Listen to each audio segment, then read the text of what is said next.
Johor Darul Takzim atau JDT yang dikenal sebagai klub penguasa Liga Sepak Bola Malaysia selama 11 tahun beruntun mulai menjajaki olahraga balap motor dan mengintip peluang ikut MotoGP. JDT kadung punya nama besar di kancah sepak bola Malaysia dan sedang berjuang merintis sukses di lapangan hijau Asia. Sejalan dengan itu, klub asal Johor tersebut memiliki tim baru di arena lain. JDT Racing Team yang berdiri sejak 2024 sudah mulai bersaing di ajang balap Asia Road Racing Championship atau ARRC. Tahun ini merupakan tahun kedua tim balap JDT mengaspal. Sama seperti tahun lalu yang menjadi tahun perdana berkompetisi di ARRC, JDT mempercayakan ex-pembalap MotoGP Hafiz Syahrin sebagai andalan untuk mengendarai motor Ducati Panigale V4R. Keberadaan JDT di sirkuit tak lepas dari keinginan besar Sultan Johor Tunku Ismail bin Sultan Ibrahim, selaku bos besar di tim tersebut yang ingin memajukan daerah yang dipimpinnya. Tak sekedar mendirikan tim, saat ini ada pula rencana mengembalikan nama Malaysia di ajang balap motor MotoGP seperti yang pernah dilakukan tim Petronas dan tim R&F pada beberapa musim lalu.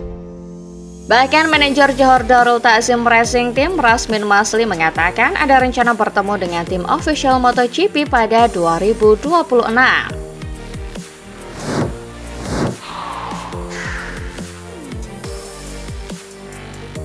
Pembalap tim Ducati Lenovo Marc Marquez menjadi pembalap terkencang pada tes Jerez yang digelar sehari setelah berakhirnya MotoGP Spanyol 2025. Marc Marquez memimpin tes dengan waktu putaran terbaik 1 menit 35,876 detik mengitari sirkuit Jerez. Kedua, ada Maverick Viñales yang terus tampil bagus bersama KTM. Disusul oleh Fabio Quartararo yang lagi-lagi kembali kencang bersama Yamaha YCR M1.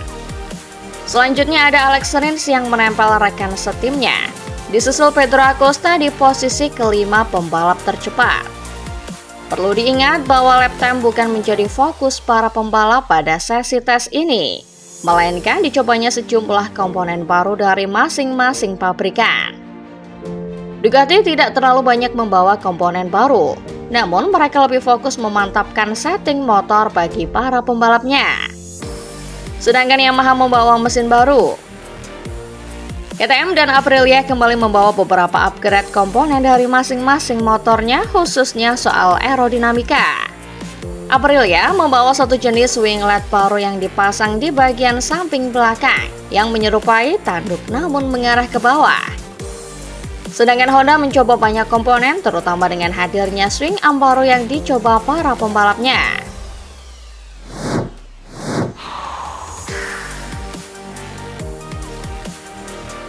Yamaha memberikan mesin baru buat Fabio Quartararo dan Alex Rins sehari setelah gelaran MotoGP Spanyol 2025. Tepatnya pada tes Jerez di mana mesin tersebut dijajal langsung oleh Fabio Quartararo dan Alex Rins. Mesin baru yang dimaksud bukan mesin V4 yang selama ini diperbincangkan, namun masih mesin inline 4 tapi sudah mengalami upgrade dari versi sebelumnya. Dengan mesin baru itu, El Diablo berhasil menempati posisi ketiga pada tes MotoGP Jerez dengan selisih 0,477 detik dari Marc Marquez sebagai pembalap tercepat. Kemungkinan mesin baru itu akan debut balapan di MotoGP Prancis 2025 di Le Mans pada 9 hingga 11 Mei 2025 mendatang. Quartararo meminta insinyur Yamaha berhati-hati karena sebenarnya mesin lama juga menunjukkan potensi dengan apa yang diraihnya di Jerez akhir pekan lalu. Sang rekan Alex Rins juga merasakan mesin baru cukup potensial khususnya soal tenaga karena jelas ada peningkatan sekitar 2 km per jam, tetap mempertahankan keunggulan mesin lama.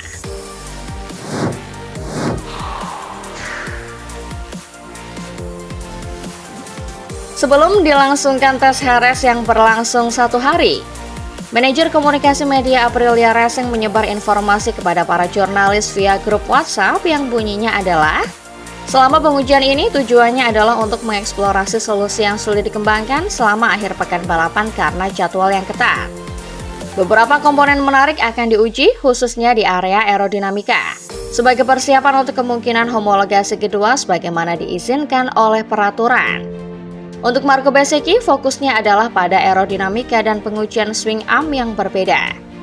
Di pihak Lorenzo Savadori, beberapa pengembangan baru ditujukan untuk meningkatkan kinerja pengereman dan stabilitas motor. Dan benar saja, pada sesi pengujian kali ini, terlihat Marco Bezzecchi menggunakan Aprilia RS Chip yang memiliki beberapa tambahan plat aerodinamika baik di bagian buritan dan juga di area samping bodi motor. Untuk di buritan, Aprilia terlihat mencoba winglet buritan model terbaru. Terlihat mereka beralih dari model telinga kelinci yang biasanya digunakan ke konfigurasi Stegosaurus ala Ducati plus palang gawang di belakang.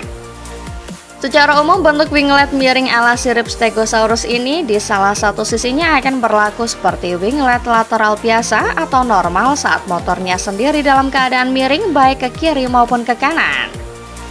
Peranti aerodinamika baru kedua yang dicoba oleh Aprilia di tes Jerez kali ini adalah berupa sepasang spoiler yang dipasang tepat di samping bawah jok, tepatnya berada di belakang kaki pembalap.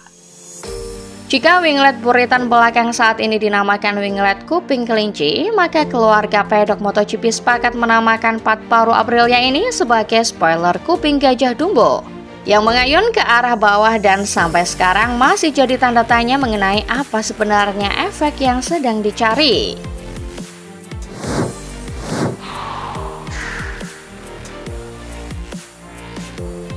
Brad Binder menyatakan rasa optimisnya setelah sesi tes MotoGP di Jerez, menilai bahwa modifikasi sasis yang diuji memberikan peningkatan nyata pada cengkeraman tepi ban yang menjadi kelemahan utamanya selama Grand Prix Spanyol.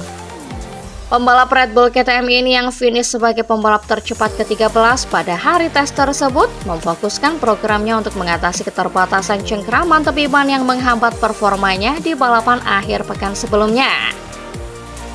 Menurut Binder, tes berjalan positif. Dengan perubahan sasis yang dicoba memberikan dampak signifikan pada titik lemahnya. Ia mengaku merasakan kemajuan yang jelas, yang diharapkannya akan membantu performa di balapan berikutnya di Le Mans. Direktur teknis Red Bull KTM Sebastian Reyes menjelaskan bahwa prioritas tim di tes Jerez adalah untuk menstabilkan pengembangan yang telah dilakukan.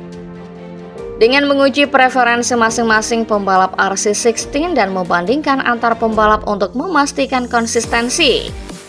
Binder dan rekan setimnya Pedro Acosta yang kini menempati posisi ke-10 dan ke-11 di klasemen kejuaraan dunia bersiap menghadapi Grand Prix Prancis pada 9 hingga 11 Mei.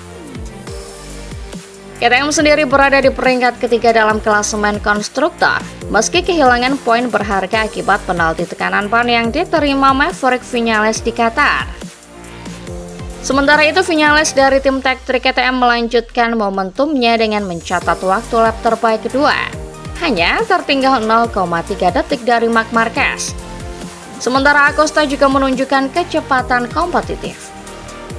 Binder dan Enea Bastianini turut mengesankan dengan kecepatan tertinggi, membantu KTM menguasai 4 dari 5 posisi teratas dalam hal kecepatan puncak selama tes. Binder menilai bahwa langkah-langkah yang diambil selama tes Jerez memberikan harapan untuk meningkatkan daya saing KTM, terutama dalam menghadapi tantangan di sirkuit berikutnya. Ia berharap pabrikan ini dapat membantu timnya bangkit dari awal musim yang sulit dan bersaing lebih baik di Le Mans.